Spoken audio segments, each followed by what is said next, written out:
আপনারা সবাই জানেন যে আমি চিনেন তো তোমরা নাকি, ফর্ম হারাই গেছে নাকি।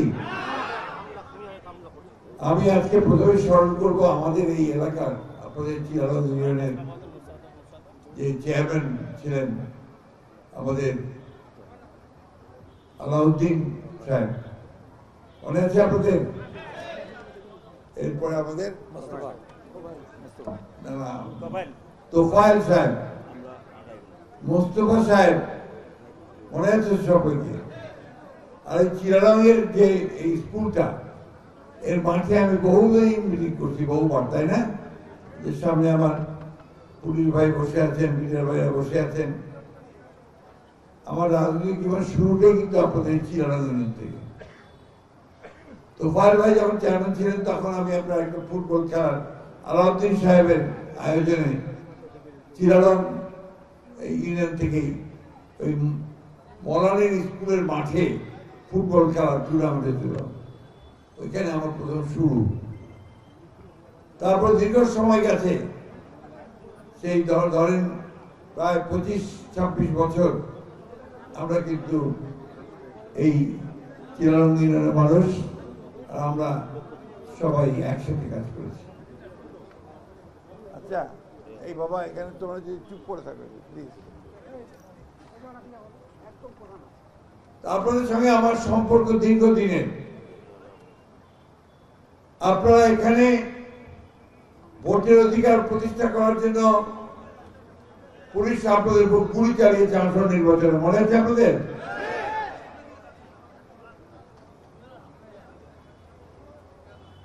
এই প্রতিরোধ আপনারা গড়ে তুলেছিলেন। সেই প্রতিরোধ আপনারা তখন গড়ে তুলেছিলেন বিরোধী দল হিসেবে, তাই না? আপনাদের উপর অনেক মামলা হয়েছে, অত্যাচার হয়েছে, বাড়িঘর ছেড়ে আপনারা ধানের খেতে অথবা গাছের মধ্যে কাটিয়েছেন সময়। আমিও বলিনি, আপনারা বলতে পারেন বুড়ি গেছেন নাকি? আপনাদের বিরুদ্ধে মিথ্যা মামলা দিয়েছে, বিধায়ক আপনাদের হত্যা মিথ্যা মামলা, তাই না? এই যে আমার হালিম ভাই বসে আছেন পথে, এই হালিম ভাই সহ আমার উকিল সাহেবদের সকলের প্রচেষ্টায় আল্লাহর হুকুমে আজকে আমরা সেই মামলা থেকে খালাস পেয়েছি, তাই তো? খালাস পেয়েছি কিনা? একটা মামলার সবগুলো থেকে খালাস হয়ে গেছি, তাই না? মিথ্যা মামলা দিলে তার টিকতে পারে না। আল্লাহ তাআলাই সাহায্য করে আমরা সেই মামলাগুলো থেকে বেরিয়েছি। বন্ধুগণ, আপনাদের এই অঞ্চল হচ্ছে প্রতিরোধের অঞ্চল, বিদ্রোহী অঞ্চল, বিপ্লবী অঞ্চল। আপনারা কখনো অন্যায়ের কাছে মাথা নত করেন নাই এই এলাকার মানুষ, ঠিক কিনা বলেন? এখানে যুবদলের ছেলেরা আছে, যুবদলের নেতা আছে সবাই। আর তোমরা বড় হয়ে গেছে, সব বিয়ের চলে গেছে না? হ্যাঁ, রাজারা আছে। আচ্ছা, তোমরা তোমাদের আগে আরো এক দল ছিল, তাও এই অঞ্চলের প্রায় সব ঘর আমি চিনি, প্রতিটি বাড়ি আমি জানি। আমি আপনাদের সেই চেয়ারম্যান সাহেবদের নিয়ে আপনার আগের নেতাদের সঙ্গে আমি বাড়ি বাড়ি করেছি। এই আমির বসে আছে, সাইকেল চালায় সব বাড়ি করেছি, ঠিক কিনা কয়েন? তো আমাদের এখন আওয়ামী লীগের আমলে আমরা ওই লড়াই করছি, তাই না? আমরা আওয়ামী লীগকে মাথা নত করি নাই, কোনোদিন মাথা নত করি নাই। আমাদের একটা লক্ষ্য টানতে পারে নাই, অনেক অত্যাচার করছে। আগে চেয়ারম্যানটা বিএনপি থেকে খালি মামলা, মনে আছে আমাদের? তো সেখান থেকে আমরা বের হয়ে আসছি। এই যে আমার ভাই বসে আছে সামনে, অনেক বয়স হয়ে গেছে, আমি খুব ভালো করে চিনছি, কিন্তু আমারও বয়স হয়ে গেছে। তারপর কিন্তু আমি ফর্ম হারাইনি, ফর্ম হারাইছো বন্ধুরা, ভাইয়েরা, বোনেরা, মা বোনেরা। আজকে আমি আপনাদের সামনে আসছি আমার জীবনের শেষ সময়। আমি এই 15 বছর আমি লড়াই করছি, সংগ্রাম করছি, যুদ্ধ করছি এই আওয়ামী লীগের বিরুদ্ধে, হাসিনার বিরুদ্ধে। আমি 11 বার আমাকে জেলে নিয়ে গেছে ওরা, তার উপরে মামলা। আমার মামলাগুলো এড়াই শেষ হয়নি, কিন্তু এখন আমার কিছু মামলা আছে।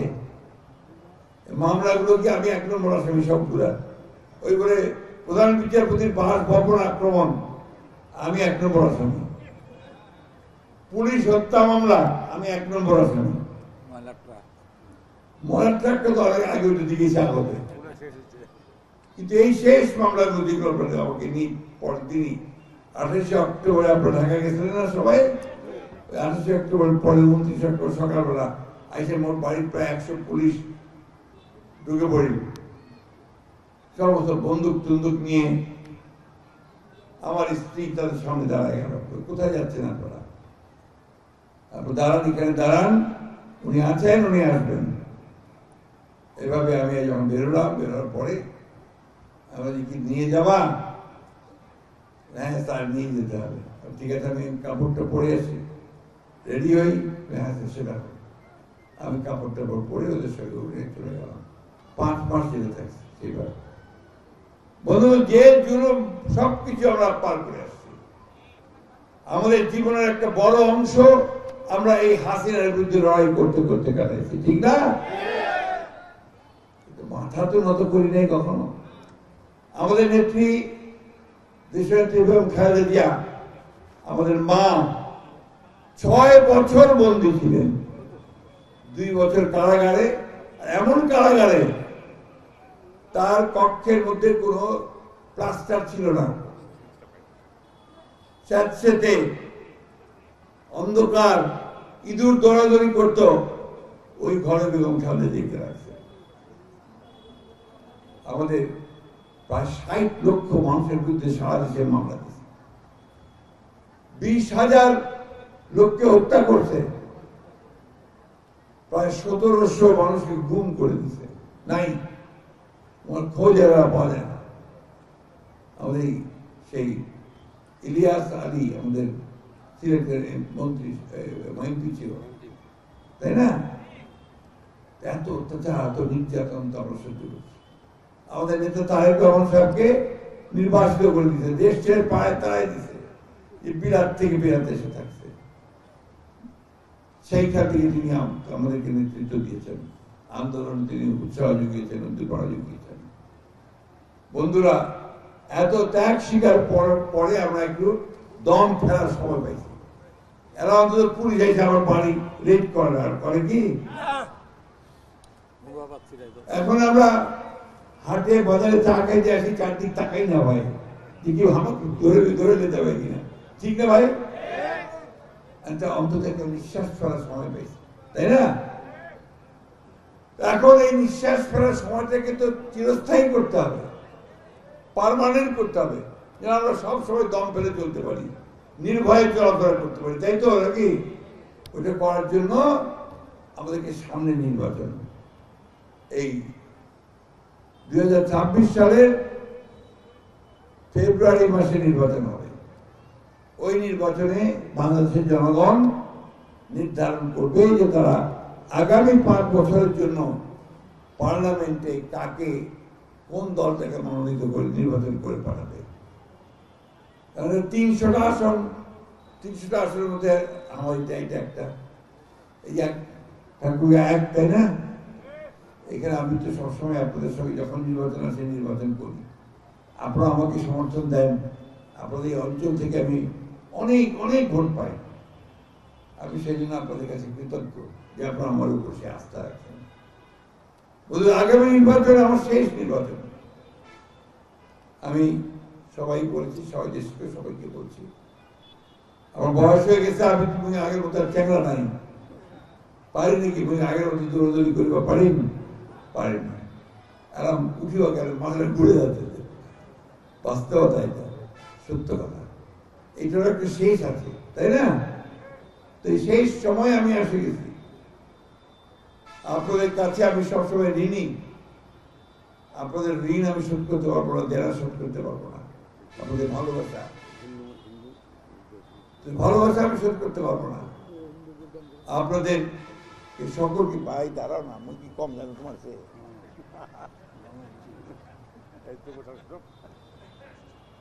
তো তো এখন আমিনুল ভাই কারণ কথা বলে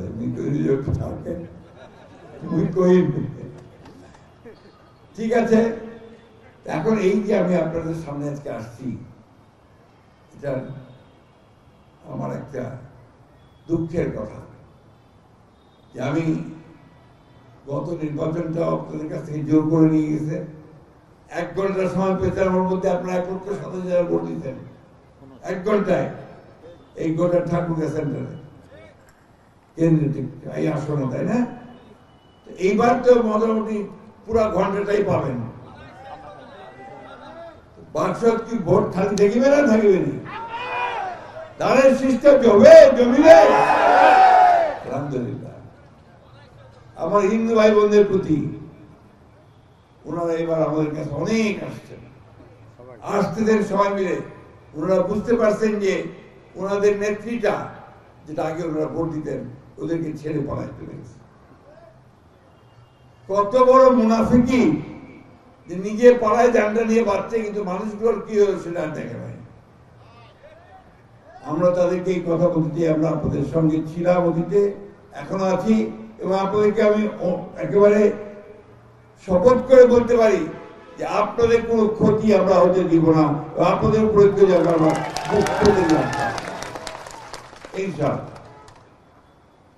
আপনি দেখছেন কালকে ঢাকাতে আমি একটা বিরাট হিন্দু সম্প্রদায়কে জয়েন করেছি, দেখছেন টেলিভিশনে। মতুয়া সম্প্রদায় জানেন, আপনি বুঝেন মতুয়া হিন্দু ভাইরা কেউ জানেন, চিনেন এদেরকে? আপনার তো রাজবংশী যেমন অনেকে আছেন এখানে, শিরুল খাস, তারা বলেন তারা মতুয়া শিল্প। দক্ষিণাঞ্চলে আমাদের খুলনা, বাগেরহাট, পিরোজপুর, নড়াইল, যশোর, এই অঞ্চলে প্রায় 60 লক্ষ মানুষ, তাদের নেতারা সহ। তাদের আবার এমন একটা গ্রুপ আছে রানী মাতা কয়মত, রানী মাতা সহ কালকে আমাদের চেয়ারম্যান সাহেবকে তারা জয়েন করছে। আমাকে সবাই বলতেছে, আমার দলের লোকেরা, যে এইবার আমরা আমাদের হিন্দু ভাইদের সবচেয়ে ভালোবাসা পাচ্ছি, ইনশাআল্লাহ আমরা তাদের ভোট এবার আমরা পাবো বলে বিশ্বাস করি। কি মারবো না? হিন্দু ভাইরা আছে এখানে সামনে দাঁড়ায়, ঠিক আছে? পাবো তো নাকি? কি কয়েছেন তোমরা? এই বললেন মনশীল দাদা,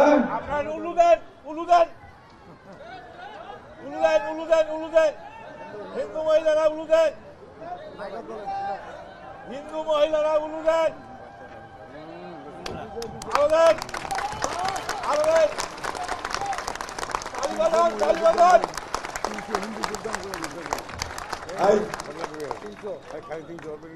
আচ্ছা, তো আপনাদের অনেক ধন্যবাদ মা বোনেরা, আপনারা অনুরোধ ধরে দিয়ে আপনাদের সম্মতি জানিয়েছেন।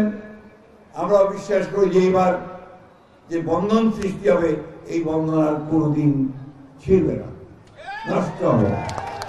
আমি অনেকবার আপনাদের বলেছি যে আমাদের উপরে আস্থা রাখেন, দেখেন আমরা আপনাদের পাশে কিভাবে দাঁড়াই। আপনারা নিশ্চিত থাকতে পারেন যে আল্লাহর অশেষ রহমতে আপনাদের সকলের ভালোবাসা নিয়ে আমরা যদি সরকার গঠন করতে পারি, তাহলে আমরা আপনাদের এই অঞ্চলের ঠাকুর অঞ্চলের উন্নয়নের জন্য আমরা সব রকম ব্যবস্থা ইনশাআল্লাহ করব। আমাদের সবচেয়ে বড় সমস্যা, আমাদের ছেলে পেলেদের কাজ নাই, চাকুরি নাই। আগত সমস্যা হতে গিয়ে কিছু আগে কয়েকদিন আমাদের ডাব্লু কে চিনেন? সুগার মিলের কাজ করে ডাব্লু, মথুরাপুরের আমাদের এই কি ভাই তাজু খান সাহেবের ভাতিজা, চাস্তু ভাই, ওই কয়েছে যে ওর ছোয়াটা ছেলেটা খুব ব্রিলিয়ান্ট, মিলিটারিতে আর্মিতে পরীক্ষা দিছে, সেনাবাহিনীর কর্মকর্তা হওয়ার জন্য, অফিসার হওয়ার জন্য সবগুলো পরীক্ষা পাস করেছে। ওই যে এসএসবি বলে একটা ফাইনাল পরীক্ষা, ওইটা তো পাস করেছে। সবাই তো ধরে নিচ্ছে যে চাকরি হবেই, স্যার হলো না চাকরিটা, কারণ আমার পিঠে একটা সিন আছে, আমি বিএনপি করি, এই জন্য ওর চাকরিটা হলো না। বলেন বাপ মায়ের কত দুঃখ হতে পারে যে সে বিএনপি করে, সেই জন্য তার ছেলেটা এত ব্রিলিয়ান্ট হয়েও সেনাবাহিনীতে চাকরিটা হয় নাই। আল্লাহর অশেষ রহমতে সেই সময়টা আমরা পার হয়ে আসছি। হাসিনার সেই ভয়াবহ দিন আমি মনে করতে চাই না। মানুষকে কিভাবে অত্যাচার করছে, নির্যাতন করছে, সে কথা আমি আর বলতে চাই না, বলে খারাপ লাগে। এইভাবে চাকরি দেয়নি, গন্ধ যদি পাইছে, বাড়ি কোথায়? ঠাকুরগা, কবেলি কেন যে তোমার ফ্যামিলি আলমগীরের লোক, হ্যাঁ তাই করছে ভাই। সত্য কথা বলছি আপনাদেরকে, ব্যবসা বাণিজ্য সবখানে তারা আমাদেরকে অত্যাচার করতে দেয় না, ঠিক না? আমরা তো সেটা করতেছি না। আমরা তো বলছি যে ভাই তোমরা যারা যারা যে ব্যবসা করো সেই ব্যবসা করবা, চাকরি বাকরিতে যে ভালো করবে সে চাকরি পাবে। আমরা আমাদের সন্তানদের জন্য আমরা চাকরির ব্যবস্থা করতে চাই। আমাদের নেতা তারেক রহমান সাহেব বলছেন যে তিনি যদি সরকারে যান তাহলে প্রথম 15 মাসের মধ্যে তিনি 1 কোটি ছেলেদের চাকরির ব্যবস্থা করবেন। আমাদের মা বোনদের জন্য সুখবর, তিনি বলছেন যে আমরা প্রত্যেকটা মা বোনের হাতে, তাদের ঘরের একটা ফ্যামিলির মায়ের হাতে আমরা একটা ফ্যামিলি কার্ড তুলে দিব। আর এই ফ্যামিলি কার্ড নিয়ে তারা যেখানে যাবেন চাল ডাল তেল লবণ সমস্ত ন্যায্য মূল্যে কিনতে পারবেন। হাসপাতালে যাবেন তিনি চিকিৎসাতে অগ্রাধিকার পাবেন। এই বিষয়গুলো আমরা সব নিশ্চিত করব। কৃষক ভাইদের আমাকে পয়গাম বলতেছিল যে সারের নাকি একটু সমস্যা হয়েছে, নাকি সারের এলাও আছে, এলাও এখনো সার পাওয়া যাচ্ছে না,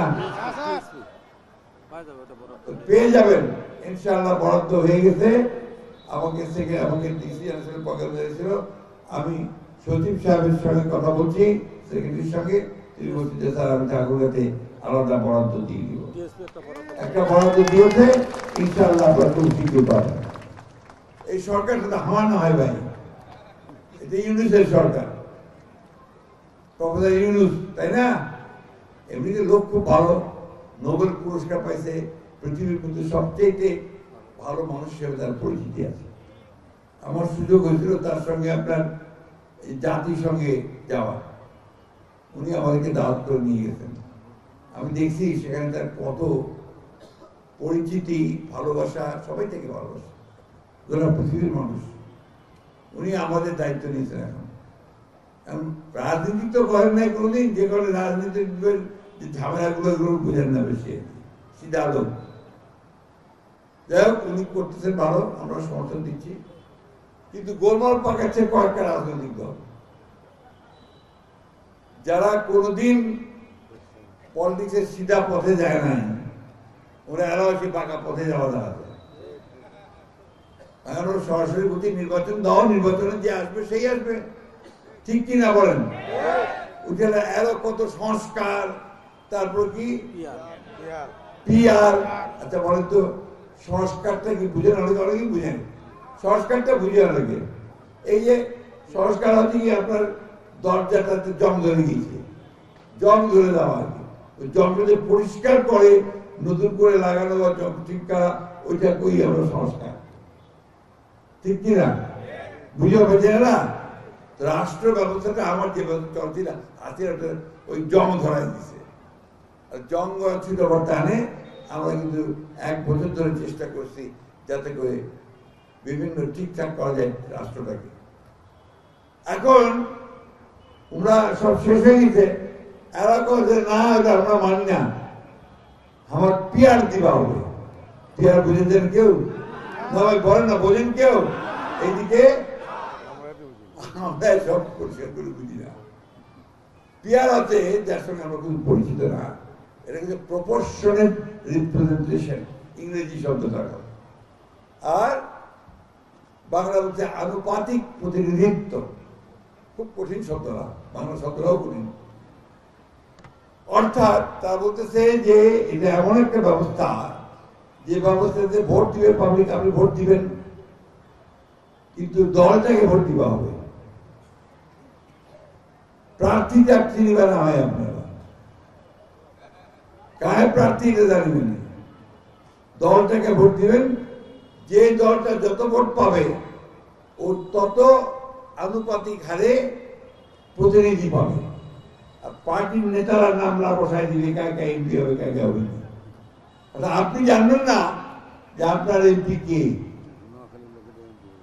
কি করবেন, আপনি কাটতে যাবেন, কি করবেন? আপনার স্কুলটার একটা অনুদান দরকার, বিল্ডিং দরকার, আমার মা বোনদের কার্ডগুলো নষ্ট হয়ে যাচ্ছে, ওটা ঠিক করা দরকার, ঠিক না? কোনটা যাবেন? এমপিতে যাবেন তো, রাস্তাটা ঠিক করা দরকার, ব্রিজটা ঠিক করা দরকার। আমরা তো এমপির কাছে যাই নাকি? বুঝতে পারবেন বন্ধুরা, এটা হচ্ছে আরেকটা চালবাজি, মতলববাজি। এই দাবি তুলে ঢাকাতে একটা আন্দোলন তৈরি করে ওই যে মব স্ট্রেং দেখায় বাধ্য করা সরকারকে যে ওইটা দিবা হবে। বাংলাদেশের মানুষ পিয়ার বোঝে না। আমি আবার বলছি, আপনার সাংবাদিক ভাইরা এটা আমাকে কোট করবেন, আমি জনগণের সামনে আমি সকলের কাছ থেকে সাক্ষী, তারা পিয়ার কি জানেন না। জানেন আপনারা? তাহলে এই কথাটা আপনারা জানাবেন যে পিয়ার বাংলাদেশের মানুষ বোঝে না। আমরা আমাদের আগের যে সিট 100টাকে আপনার আসন, এমপিটা দিলে এমপিটা ভোট দিব, তাই না? প্রার্থী দিবে 10 টাকা ভোট দিব, তাই তো? আমি ধানের শীষ নিয়ে আসছি, আপনার আমাকে ধানের শীষে দিবেন যদি হয়। ওই দাঁড়িপাল্লা হচ্ছে, ওই দাঁড়িপাল্লা, একটা দাঁড়িপাল্লা, নৌকাটা দেবার নাই, দেখে তিনি আমরা এলাও। এরপর আরো কিছু কিছু ছোট ছোট দল আছে, সেগুলো দিয়ে আছে, সেগুলো তার পাখা আছে একটা, তাই না? তো এই যে ব্যবসা বাদ হয়ে যাবে, আমাকে দলটা করতে হবে। এই পিয়ার আমরা দেশের লোক বুঝি না ভাই। গণভোট কিবা হবে কতে? গণভোটটা কি? আপনাদের পুরার মানুষ, তাদের কিছু ধারণা আছে। ওই যে জিয়ারবারের সময় একবার হ্যাঁ না ভোট মনে আছে? আপনাদের তো বড় থাকার কথা। অর্থাৎ আপনারা প্রেসিডেন্টটাকে চান কিনা ওইটার জন্য হ্যাঁ না, ব্যালটটা থাকিবে হ্যাঁ আর না। আপনারা যে ব্যালটটা আপনারা টিপসই দিবেন অথবা টিক দিবেন, ওইটা যদি হ্যাঁ দেন তাহলে হইল, আর যদি না দেন তাহলে হইল, ঠিক না? ওই রকম থেকে আবার হ্যাঁ না ভোট হবে। কিসের? ওই যে সংস্কার গুলো করছে, পরিবর্তন গুলো করছে, এগুলোকে আপনারা মানেন কি মানেন না? ঠিক আছে, ধরে নিলাম যে ঠিক আছে, দরকার আছে, তারা আমরা কয়েছি আলোপ করতে হবে। আর আমরা কয়েছি একটু ভোটের দিন করেন, যেদিন ভোট হবে ওই দিন করেন, তাহলে খরচটা বাঁচবে। 2টা ভোট করার চাইতে 1টা ভোট করবেন, খরচ বাঁচবে, ঠিক কিনা? 2টা ভোট করলে তো সমান খরচ হবে। জাতীয় নির্বাচনে কয়েকশো কোটি টাকা খরচ হবে, কয়েক হাজার, 2,500 কোটি টাকা খরচ হবে বলে আমার যত বলবো। আর ওই টাকাটা তো বাঁচবে না, আগরে দিবা হবে। কেন? সমস্যা হচ্ছে ওরা যদি ভোট করতে যায়, দেখা যাবে যে ভোটের মধ্যে নাই, কোন কোন কেন্দ্রে বেশিরভাগ আসলে জামানত বাজেয়াপ্ত হয়ে যাবে, ঠিক কিনা বলেন? ঠিক পারবে আমরা? আপনাদের এলাকায় বিএনপি ছাড়া আর কোন দল আছে নাকি? কথা বলেন না, জোরে বলেন। একজন নাই সেটা বলেন না, আছে, কিন্তু তারা টিকতে পারবে না, তাই না? এটাই আমাদের কথা। বিএনপি একটা বিশাল দল, জিয়াউর রহমানের সৃষ্টি করা, স্বাধীনতার ঘোষকের সৃষ্টি করা, যিনি আমাদের সামনে এই দেশের জন্য স্বাধীনতা ঘোষণা করেছিলেন, যিনি দেশে রাষ্ট্রপতিদের দায়িত্ব নেওয়ার পরে আমাদের রাষ্ট্রটাকে বদলে ফেলেছিলেন, মনে আছে আমাদের নিশ্চয়ই। তারপর দেশের বেগম খালেদা জিয়া যখন আসেন, তিনি আবার সেই দলটাকে সামনের দিকে এগিয়ে নিয়ে যান। আর তো তারেক সাহেব সেই বহু দূর, 10,000 মাইল দূর না, 10,000 মাইল দূর থেকে দলকে চালাচ্ছে। আমরা চলতে যে একটা রুগী আমরা বিএনপি আমাদের গেছি নাকি আমরা দাঁড়িপাল্লা গেছি, গেছি নাকি? তাহলে এই দলটাকে বড় শক্ত দল বিএনপি। ইনশাআল্লাহ আগামী নির্বাচনে নিরঙ্কুশ সংখ্যাগরিষ্ঠতা নিয়ে জয়লাভ করবে। মার্কাটা কে? আপনার মার্কা কি ভাই? এটা হচ্ছে শহীদ জিয়াউর রহমানের মার্কা, মওলানা ভাসানীর মার্কা, দেশনেত্রী বেগম খালেদা জিয়ার মার্কা, আমাদের তারেক রহমানের মার্কা। আমরা ভালো রাষ্ট্র তৈরি করতে চাই, করেছি অতীতে, পরীক্ষিত। আমরা হিন্দু মুসলমান ভাই ভাই ধানের শীষে ভোট চাই, ঠিক কিনা? হিন্দু মুসলমান ভাই ভাই ভোটটা বাদ দিবেন কেন? বোন ভাই ভাই ধানের শীষে ভোট চাই, ঠিক কিনা? তো আসেন, আমি সময় নষ্ট করবো না আপনাদের। আপনারা তো হাট নাই, হাট আছে আশেপাশে? আজকে হাট নাই, কিন্তু ধান কাটা শুরু হয়ে যাবে নাকি? কিছু কিছু কাটা যাবে, আশেপাশে সময় দেখি কিছু কাটা শুরু হয়েছে। তো বন্ধুরা, মা বোনেরা, আপনাদের সামনে আবার আমি কবে আসতে পারবো জানি না, নির্বাচনের আগে। আমি আপনাদের কাছে আমার শেষ আবেদন, আপনারা আমাকে অনেক অনেক সাহায্য করছেন, আমাকে আপনাদের কাজ করার জন্য আপনারা ভোট বহুবার দিয়েছেন। এইবার আমার জীবনের শেষে আপনারা আরেকবার আমাকে ধানের শীষে ভোট দিয়ে আপনাদের কাজ করার সুযোগ দেন, এটি হচ্ছে আমার কথা। আমি এইটুকু আপনাদের বলতে পারি যে আমার বিরুদ্ধে আলহামদুলিল্লাহ এখন পর্যন্ত কোন দুর্নীতির মামলা তারা আনতে পারে নাই। পারছে? আমি কি আপনাদের ক্ষতি করছি কারো? কখনো পারলে পাশে দাঁড়াইছি, তাই না? আসেন, এই বাবা শেষ নির্বাচন, আমি তো আসতে পারি না, আমার ছেলেরা এখানে কাজ করে, আমার ছাত্র বেশিরভাগই ওরাই কাজ করে এখানে।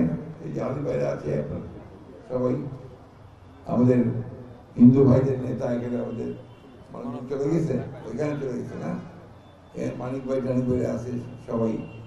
ওই যে আমার ছাত্র স্মাইল আছে, আমি চিনতে পারছি ঠিকই। তুমি যতই দাঁড়িয়ে পড়ো ফজলু ভাই কোনছে, ওই যে কোন বসে আছে। আমি কেমন আছো? আমার ছাত্র, আপনাদের অত্যন্ত প্রিয় ছেলে কসিম ডাক্তার সাহেব আছেন, হ্যাঁ সবাই আছে, মাশাআল্লাহ সবাই। আপনারা আপনাদের ছেলেদেরকে জোর করে সবাই নামায় দেন, ভোট পরিবর্তনে।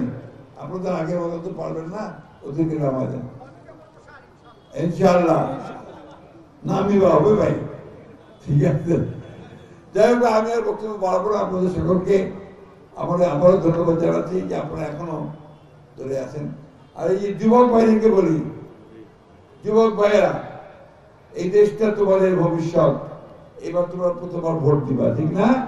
আগে ভোট দিতে পারো না, এবার ভোট দিবা। ভোটটা যেন ঠিক জায়গায় পড়ে, এটা তোমরা দেখবা। পাহাড়ে দিবা তোমরা, ঠিক আছে?